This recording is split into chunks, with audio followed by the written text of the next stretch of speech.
Muy buenos días, queridos hermanos. Bueno, es un placer, un privilegio poder estar acá, de este lado del púlpito, para poder compartir la palabra del Señor.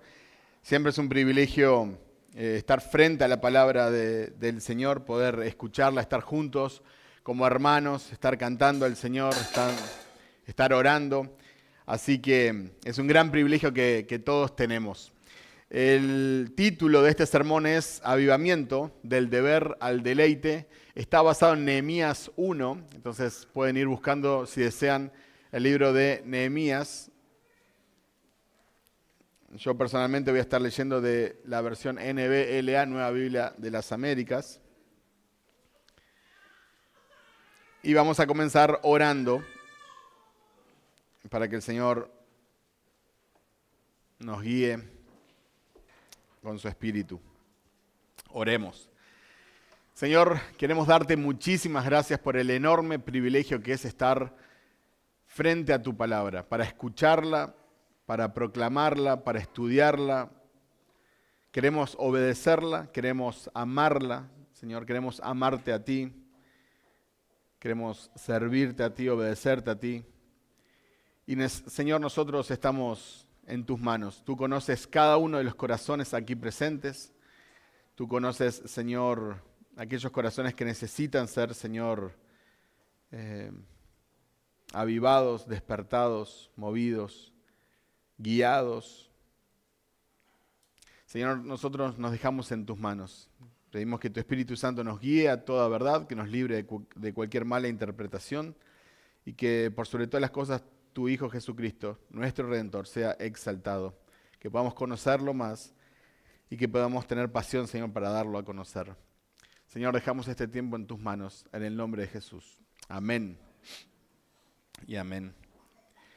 Creo que todos en alguna ocasión hemos sido anestesiados en alguna parte de nuestro cuerpo. Obviamente algunas personas han pasado por una anestesia general, pero por lo menos una anestesia local. Creo que la gran mayoría de nosotros, un procedimiento odontológico, una pequeña cirugía, creo que sabemos lo que es estar anestesiados. Y el propósito de la anestesia es que no sintamos dolor. ¿A quién le gusta sentir dolor? Por supuesto a nadie. Entonces, para que el profesional pueda trabajar bien y que no te estés quejando y no estés sufriendo, existe la anestesia. Gracias a Dios por la anestesia. Y por los momentos que dura el efecto, nosotros no sentimos absolutamente nada, por lo menos en esa parte que fue anestesiada. De hecho, hasta podrías golpear esa zona, te podrías cortar y no sentirías nada. Hay momentos en la vida que el pueblo de Dios parece estar anestesiado. No nos duele nada, no sentimos nada y nos podríamos estar lastimando, pero no sentimos nada. Seguimos funcionando, nos reunimos,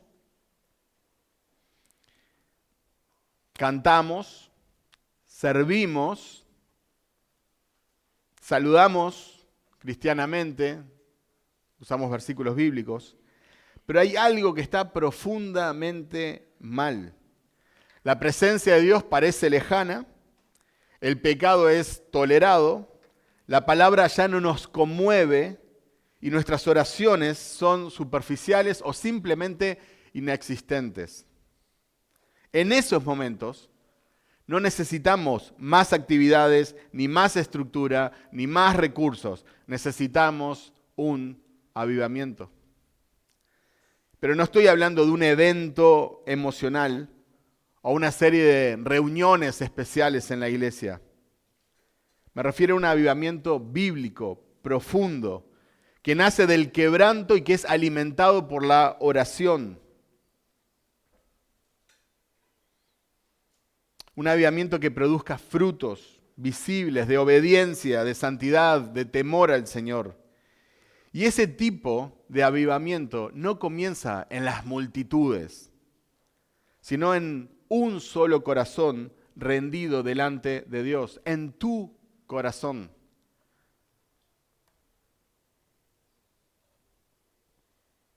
En alguien que, como Nehemías, no puede tolerar que el pueblo de Dios esté en ruinas espirituales. y por eso clama, se quebranta, se humilla, se pone a disposición del Señor. El gran teólogo Jonathan Edwards definió un avivamiento.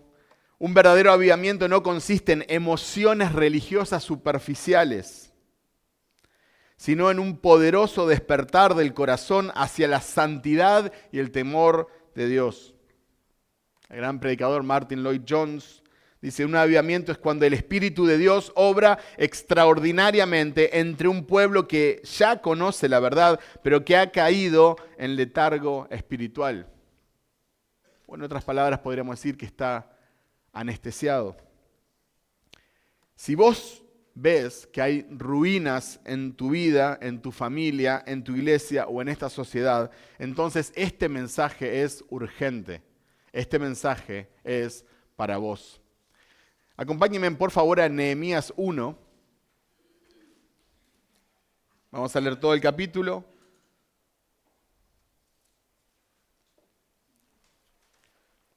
Dice la palabra del Señor.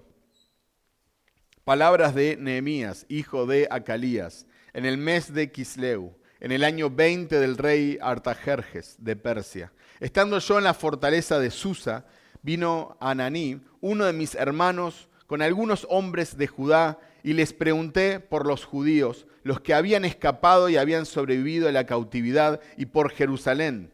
Y me dijeron, el remanente, los que sobrevivieron a la cautividad allá en la provincia, están en gran aflicción y oprobio, y la muralla de Jerusalén está derribada y sus puertas quemadas a fuego. Cuando oí estas palabras me senté y lloré.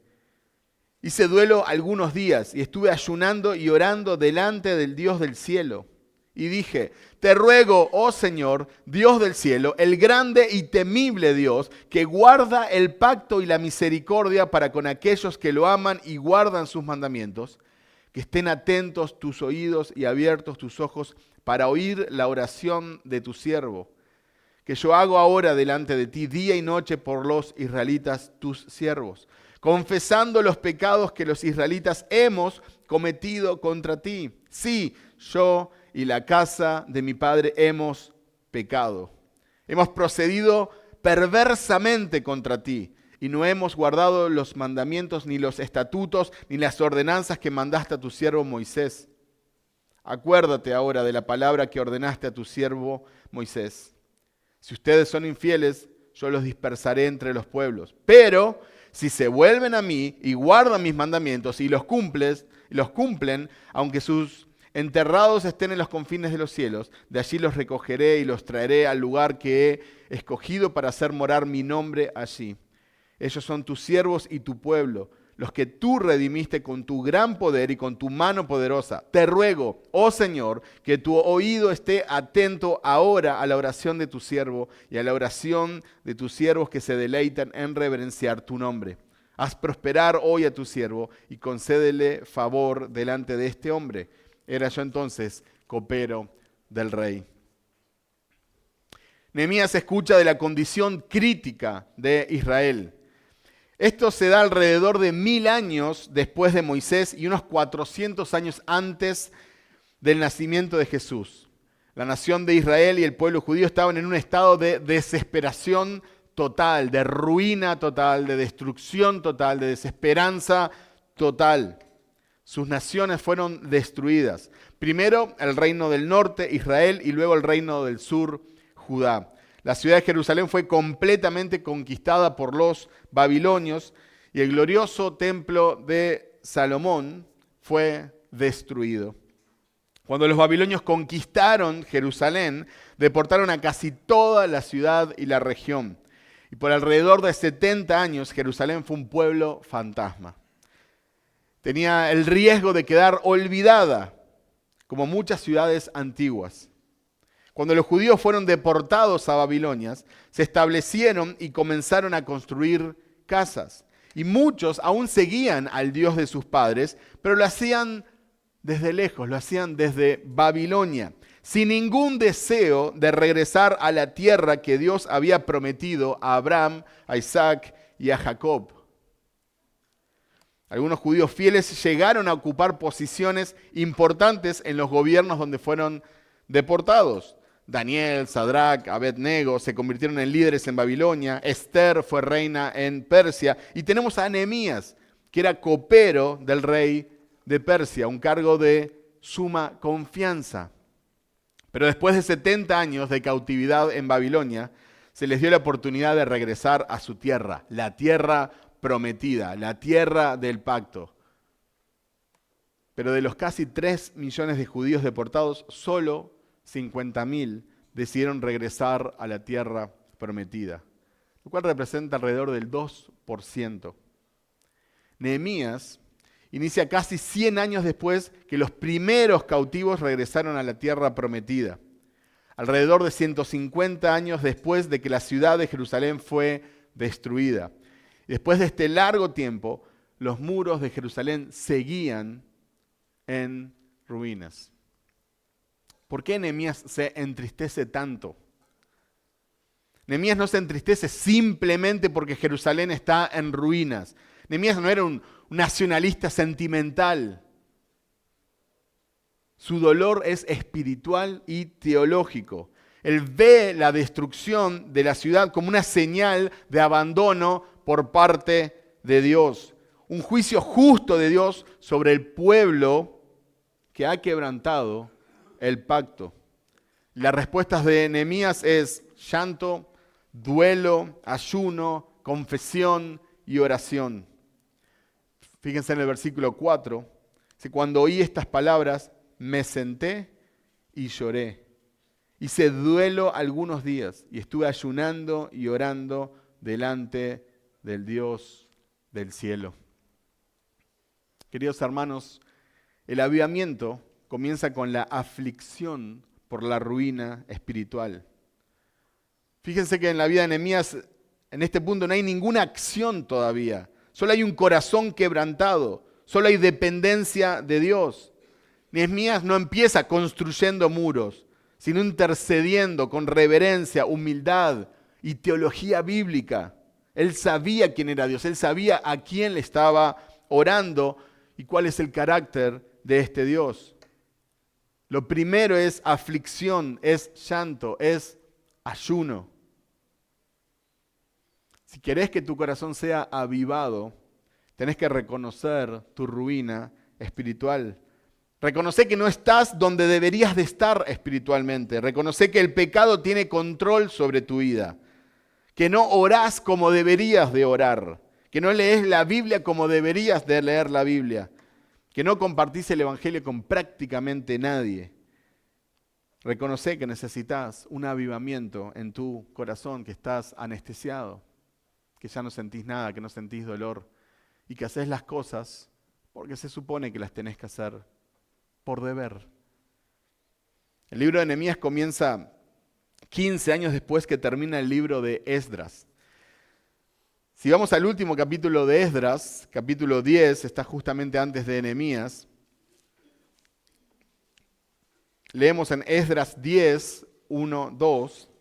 Mientras Esdras oraba y hacía confesión, llorando y postrándose delante de la casa de Dios, una gran asamblea de Israel, hombres, mujeres y niños, se juntó a él. Y el pueblo lloraba amargamente.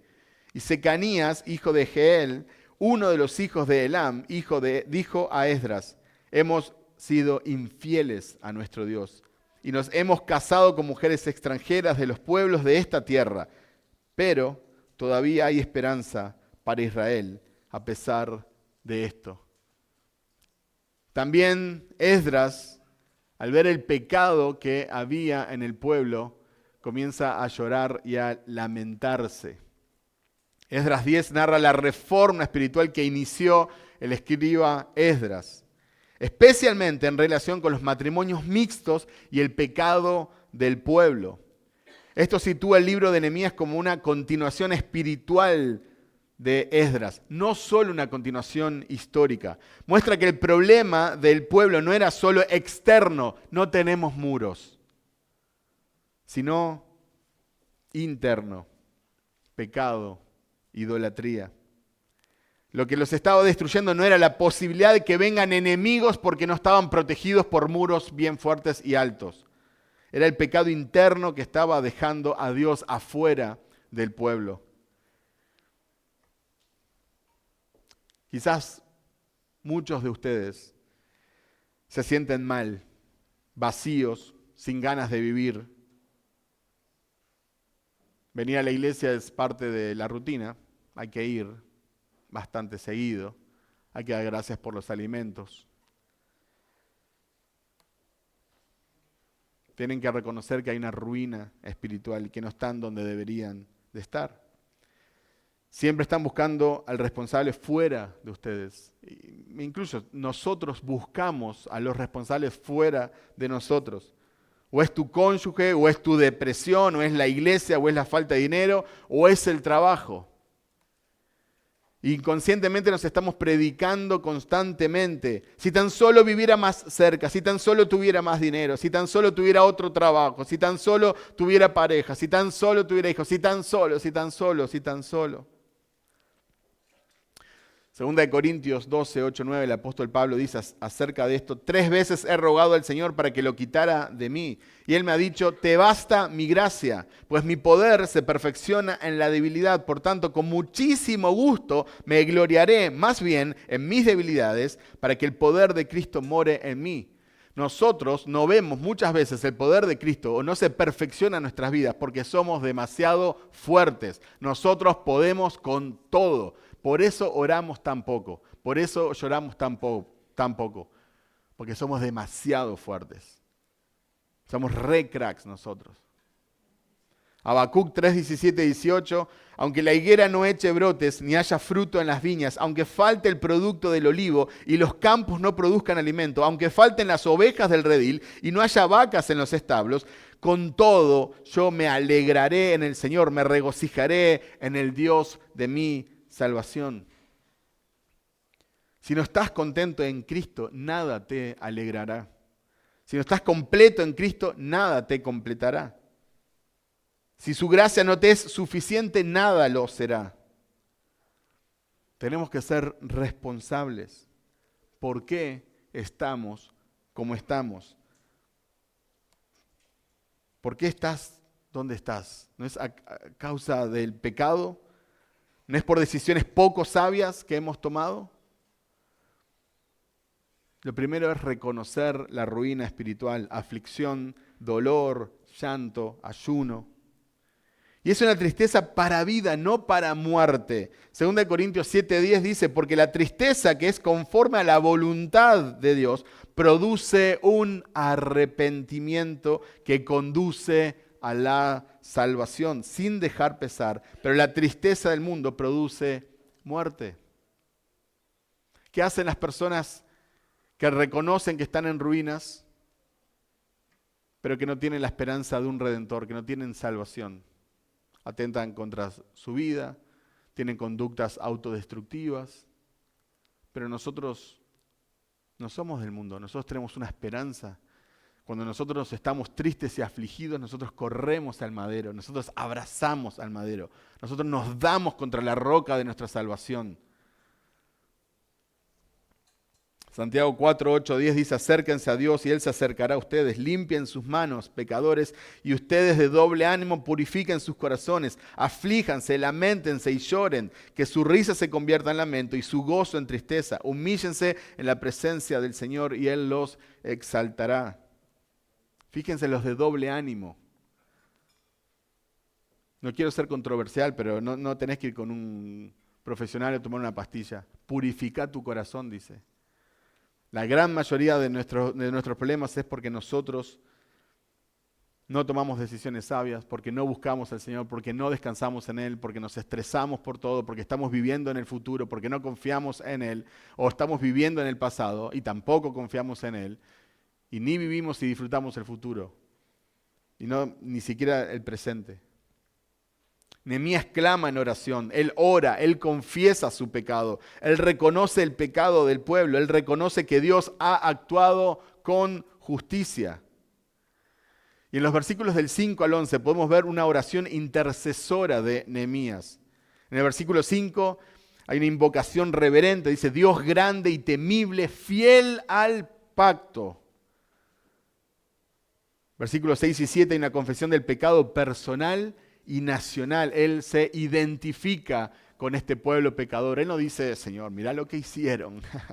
Yo te estoy buscando acá de todo corazón. Gracias a Dios que no soy como ellos. Eso no es la actitud que vemos en Nehemías. Y este pequeño detalle va a ser muy importante cuando veamos cuál es el verdadero corazón del libro de Nehemías. Que déjame hacerte un spoiler. No es que aprendamos a construir, a trabajar en equipo o principios de liderazgo. Es mucho más profundo y mucho más hermoso. Los versículos del 8 al 10 hay un recordatorio de las promesas del pacto.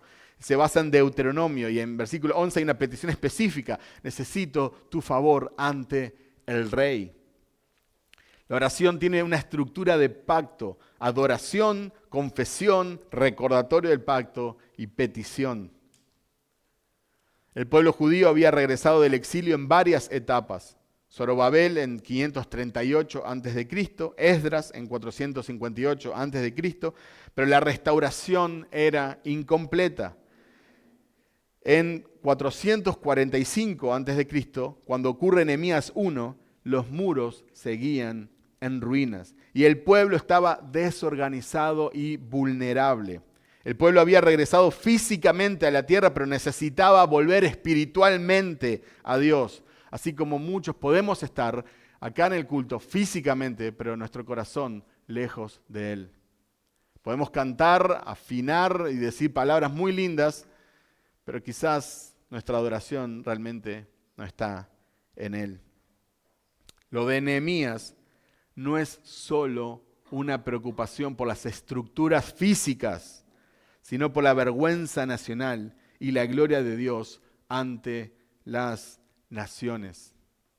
Nehemías estaba preocupado por la fama de Dios, por la reputación de Dios, en otras palabras, por la gloria de Dios. Cuando nosotros reconocemos nuestras ruinas, lo que tenemos que pensar es en la gloria de Dios, no solo en las consecuencias que puedo enfrentar por vivir lejos de Dios. Que por supuesto nos podemos poner a pensar y nos puede dar miedo, pero nosotros tenemos que pensar en que estamos transmitiendo nosotros del nombre de Dios. Nehemías tenía todo para hacerse el distraído. Todo. Nehemías es copero de un rey persa. Tiene una función de suma confianza, un alto cargo, podríamos decir, una posición de gran influencia en una corte extranjera. Susa era la capital del imperio persa, un lugar de lujo, de seguridad, de poder. Por el contrario, Jerusalén estaba en ruinas, era insignificante, era una vergüenza. Nehemías vivía con comodidad en Susa, pero su corazón estaba con el pueblo de Dios. Y esto acentúa su identificación con la causa de Dios por encima de su posición personal. Leamos nuevamente versículos del 5 al 9.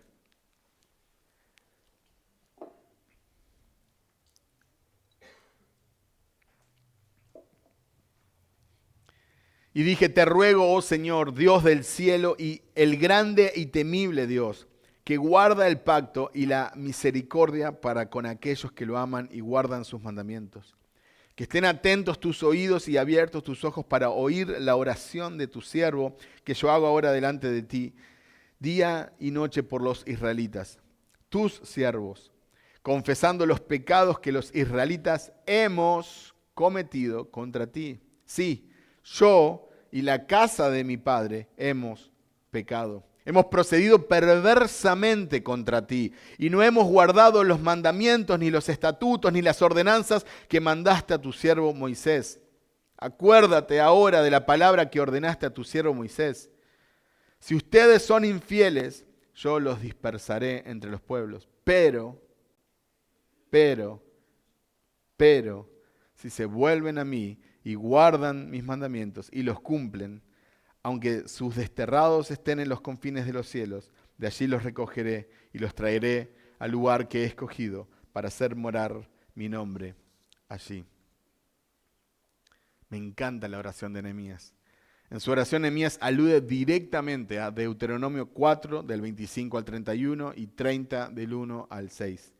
Estos pasajes prometen restauración si el pueblo se arrepiente. Incluso en el versículo 8 menciona a Moisés. Él recuerda el pacto mosaico y apela a la fidelidad de Dios a su palabra. El exilio fue anunciado por profetas como Jeremías, Ezequiel, como un juicio de Dios por el pecado.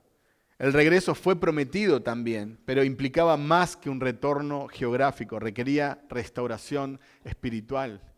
Me encanta porque Nehemías dice, hemos pecado, yo he pecado, yo y el pueblo hemos pecado, no hay duda. Lo que está pasando lo prometiste, y es justo, está bien, pero acordate, Dios también, acordate que también prometiste tener misericordia. Y no es porque Él sea soberbio y esté desafiando a Dios. Esa es nuestra única esperanza. Aferrarnos a las promesas del Evangelio. Decirle, Señor, no merecería ni estar vivo. Me tendrías que haber consumido, tendría que estar preso. Merezco todo el castigo ahora mismo. No soy mejor que Ananías y Zafira. Tendría que morir en un segundo. Pero acordate de tus promesas. Acordate de que derramaste tu ira sobre tu hijo en mi lugar. Recordá que Él está intercediendo por mí. Recordá que me prometiste un perdón eterno, una redención eterna. Y podemos descansar en las promesas, no en nuestros méritos, pero podemos descansar en el pacto del Evangelio, en lo que Dios ha hecho. Nehemías está orando con teología bíblica en mente. Él cree que Dios cumple su pacto, tanto en juicio como en restauración. Y por eso ora con fe, apelando al carácter del Dios del pacto. Él sabe que Dios es santo y no tolera el pecado. Él lo sabe, pero Él sabe también que Dios perdona. Él sabe que Dios castiga justamente, pero Él también sabe que Dios no abandonará completamente a su pueblo porque Él es fiel a su palabra. Entonces reconoce tu ruina espiritual, reconoce tu pecado, tu condición pecaminosa, tu corazón rebelde, tu corazón idólatra. Reconoce quién es Dios, su misericordia, su fidelidad a su palabra, su perdón, su pacto, su evangelio. Ten en cuenta que Nehemías 1 no es solo un diario personal o un informe de noticias. La restauración física no tiene sentido sin un avivamiento espiritual. El clamor de un hombre que conoce el carácter de Dios puede impactar a toda una nación. Nosotros no deberíamos despreciar lo que Dios puede hacer a través de un corazón contrito que lo busca. Dios usa personas dispuestas a interceder, a identificarse con su pueblo y a actuar en obediencia. Y todo avivamiento genuino comienza con una carga, una oración, una disposición de obedecer a Dios. No con eventos, no con música, no con emoción. Nehemías nos muestra el modelo. Y Cristo es el cumplimiento perfecto.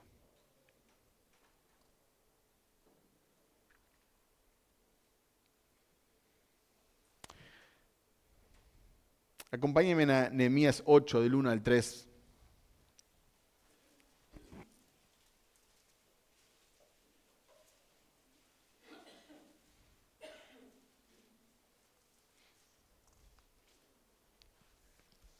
Nehemías 8, del 1 al 3.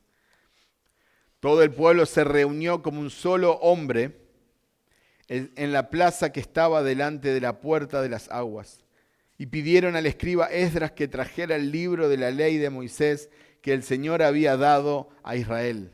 Entonces el sacerdote Esdras trajo la ley delante de la asamblea de hombres y mujeres y de todos los que podían entender lo que oían.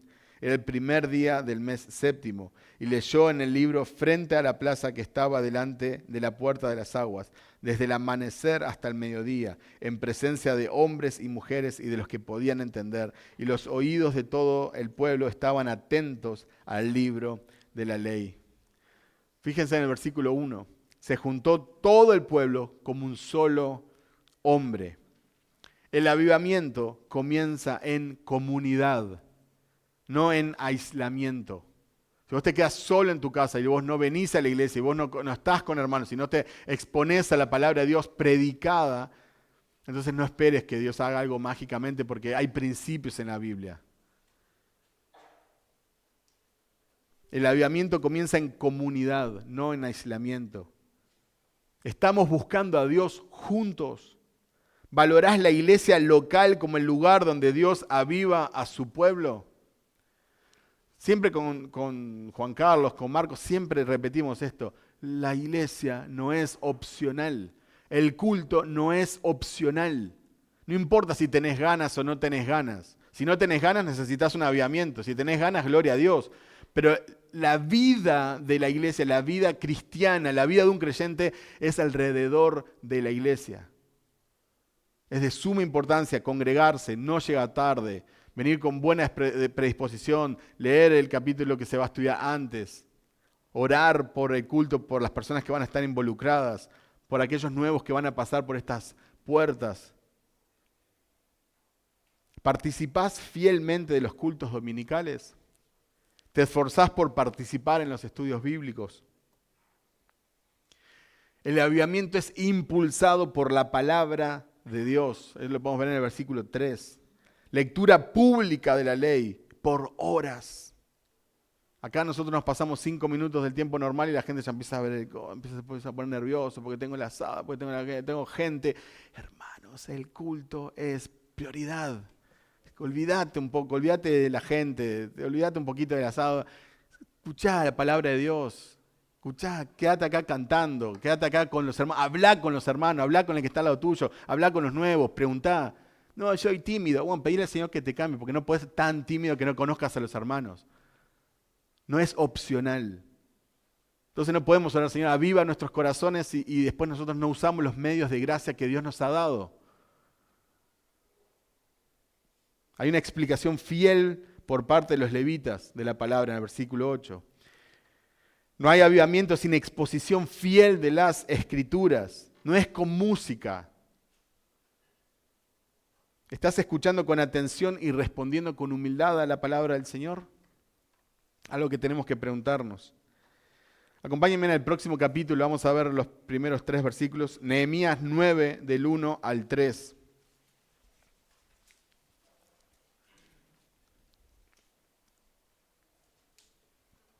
Nehemías 9, del 1 al 3. El día 24 de ese mes se congregaron los israelitas en ayuno, vestidos de cilicio y con polvo sobre sí. Y los descendientes de Israel se separaron de todos los extranjeros y se pusieron en pie, confesando sus pecados y las iniquidades de sus padres. Puestos de pie, cada uno en su lugar, una cuarta parte del día, estuvieron leyendo en el libro de la ley del Señor su Dios. Y otra cuarta parte estuvieron confesando y adorando al Señor su Dios. El avivamiento produce confesión profunda y oración ferviente. Y eso lo pueden ver, les animo a que lean todo el capítulo 9. Ahí encontramos la oración, una de las más extensas que hay en la Biblia, una oración hermosa. El pueblo se separa del pecado, reconoce el pecado y se separa del pecado. Confiesan su pecado y confiesan la fidelidad de Dios. ¿Cuándo fue la última vez que lloraste por tu pecado? Delante de Dios, amargado y angustiado porque no podés salir de un ciclo de adicción, porque no podés dejar de hacer lo que haces, porque no haces lo que tenés que hacer. ¿Cuándo fue la última vez que derramaste tu corazón frente a Dios? De verdad, con lágrimas, con dolor. El hecho de que quizás no la hayas hecho nunca o que la última vez ya casi ni te acordás, eso es una muestra de que estás más que anestesiado. Estás en coma. Porque eso debería ser la característica del pueblo de Dios. Que lloramos, que nos arrepentimos, que nos duele.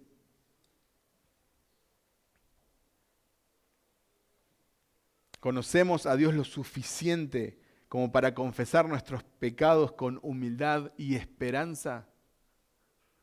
Porque si vos no recordás que Él es perdonador, que Él es misericordioso, que Él es compasivo, entonces claro, vas a estar siempre escapando de Él. Pero ese no es nuestro Dios. Nuestro Dios se complace en amar, se complace en perdonar.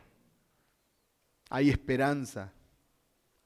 Y si vamos al final del capítulo, versículo 38, Nehemías 9:38, si a causa de todo esto nosotros hacemos un pacto fiel por escrito y en el documento sellado están los nombres de nuestros jefes, nuestros levitas y nuestros sacerdotes.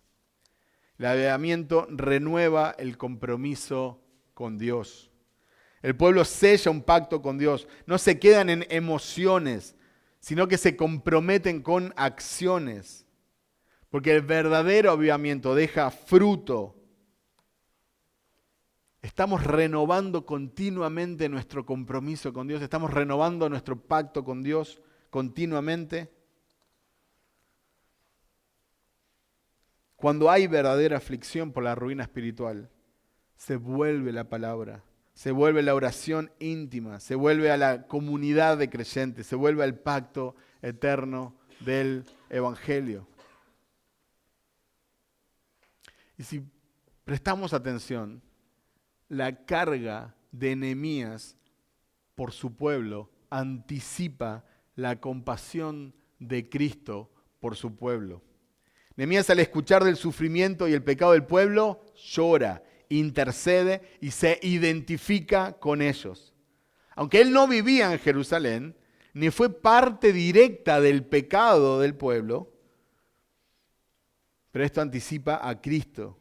Él vio la miseria espiritual del pueblo y lloró por Jerusalén. Eso está en Lucas 19:41.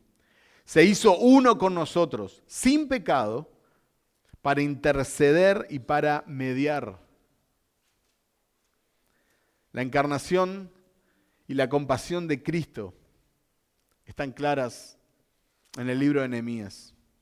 Nehemías estaba en la comodidad de Susa y fue a Jerusalén por amor a los suyos. Cristo estaba en la gloria del cielo y descendió por amor a los suyos. La intercesión de Nehemías anticipa la obra sacerdotal de Cristo. Nehemías ora apelando al carácter, al pacto y a la misericordia de Dios. Lo vimos en los versículos del 5 al 10. Su oración es mediadora, recordando las promesas de Dios y pidiendo perdón por el pueblo. Y esto prefigura a Jesucristo, el mediador perfecto. Cristo no solo ora por el pueblo, sino que Él ofrece su vida en propiciación, en expiación, en sacrificio por su pueblo. Y Cristo vivirá eternamente e inmutablemente para interceder por su pueblo. Eso está en Hebreos 7:25. Nunca se va a cansar de interceder. Nunca va a cambiar su carácter porque Él es inmutable. Él es siempre santo, para siempre sumo sacerdote.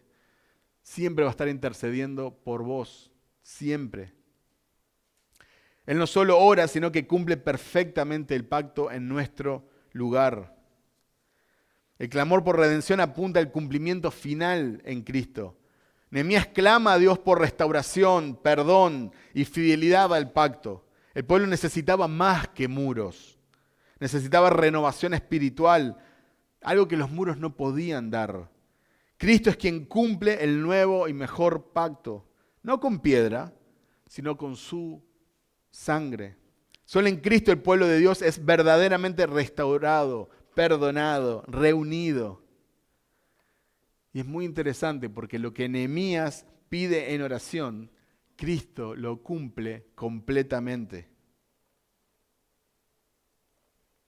Ahora, haciendo algunas aplicaciones para nosotros como iglesia. ¿Te duele el pecado del pueblo de Dios? ¿Sientes carga por la condición de la iglesia? ¿Sientes carga por la condición de tu familia? ¿Sientes carga por la condición de tu comunidad? Nehemías no fue indiferente. El avivamiento comienza cuando el pueblo de Dios deja de conformarse con la ruina espiritual, cuando ya no te da lo mismo. Comienza a llorar, comienza a ayunar, comienza a clamar. Hermanos, es válido pedirle al Señor que quebrante nuestro corazón. que quebrante nuestro corazón por las cosas que a Él le duelen. Debemos de cultivar una vida de oración bíblica y persistente. No solamente dar gracias por los alimentos. No solamente pedir cuando tenemos un problema. Debemos de cultivar una vida de oración bíblica, persistente, profunda, íntima. Nehemías oró día y noche con base en la palabra de Dios y el carácter de Dios. Así que tu oración no necesita ser elocuente, pero sí necesita ser honesta. Necesita estar fundamentada en la palabra de Dios. Porque, hermanos, no hay avivamiento sin oración. ¿Por quién estás orando con lágrimas? ¿Por quién estás intercediendo con aflicción? Pues nos quejamos, ¿por qué mi matrimonio está así? ¿Por qué mi esposo, mi esposa no viene a Cristo? ¿Por qué mis hijos no quieren saber de nada con las cosas espirituales? ¿Por qué mi vecino? Pero nunca oramos por ellos. A lo máximo le predicamos a Cristo, que ya es una excepción, pero bueno, gloria a Dios. Pero no oramos, no intercedemos, no clamamos, no nos duele la eternidad de las personas. La mayoría de la gente, no es el caso, nosotros vivimos en una comunidad sumamente feliz, pero la mayoría de la gente se queja de sus iglesias, se queja de sus pastores. ¿Cuánto orás? ¿Cuánto llorás por ellos? No hay un cartel que diga, somos perfectos. Y hay 1000 cosas que cambiar y hay 1000 cosas que mejorar y habrá 1000 cosas que tendríamos que hacer diferente o mejor. Pero ¿cuánto estás orando, intercediendo por tu iglesia, por tus líderes, por tus pastores? Otra vez, tenemos que dejar de buscar responsabilidad afuera y reconocer las ruinas que tenemos en nuestro corazón. Nehemías nos narra un avivamiento auténtico, impulsado por la aflicción por la ruina espiritual, el reconocimiento del pecado, la exposición fiel de las Escrituras, el arrepentimiento, la oración comunitaria y la disposición de obedecer sin excusas. Salmos 85, 4 al 7, me pueden acompañar si desean. Después vamos a volver a Nehemías 1. Salmos 85, del 4 al 7.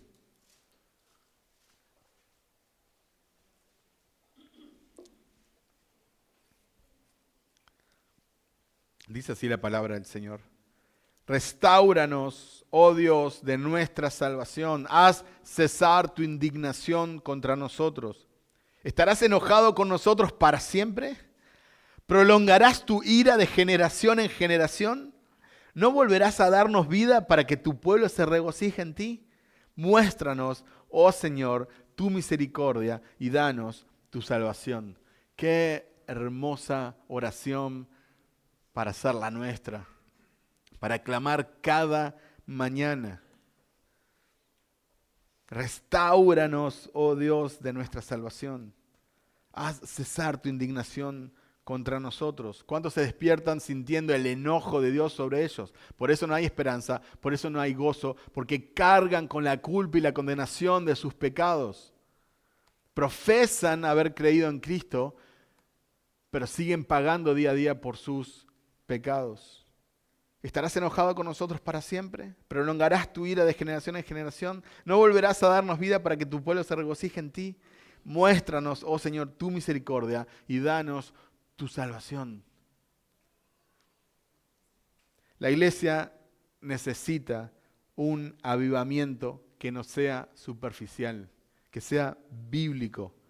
El Espíritu Santo aviva a través de los medios ordinarios, la predicación, la oración, la comunión de los santos, el esfuerzo por la obediencia, el buscar la santidad.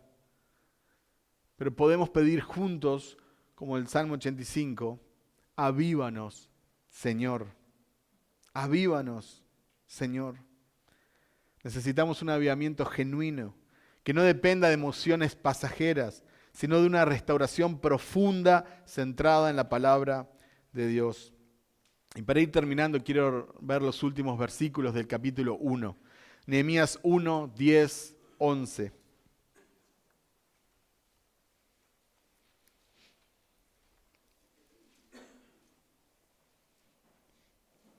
Nehemías 1, 10, 11.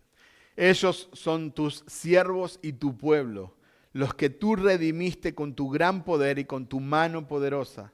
Te ruego, oh Señor, que tu oído esté atento ahora a la oración de tu siervo y a la oración de tus siervos, que se deleitan en reverenciar tu nombre. Haz prosperar hoy a tu siervo y concédele favor delante de este hombre. Era entonces yo copero del rey. Fíjense la expresión de tus siervos que se deleitan en reverenciar tu nombre. Creo que esa es la clave del avivamiento.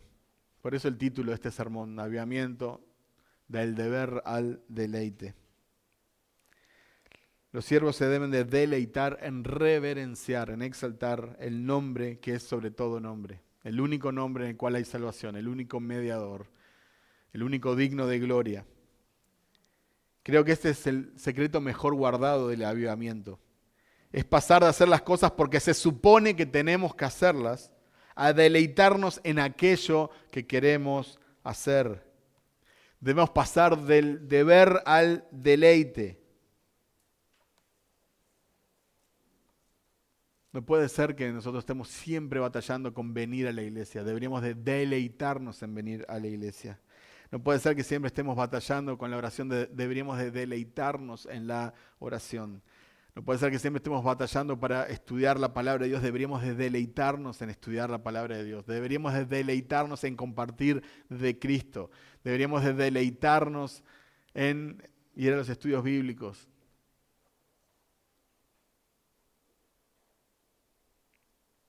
Debemos pasar del deber al deleite. Y termino con una frase de Spurgeon que dice: debemos orar por el avivamiento, predicar esperando el avivamiento y vivir en santidad como si el avivamiento ya hubiera llegado.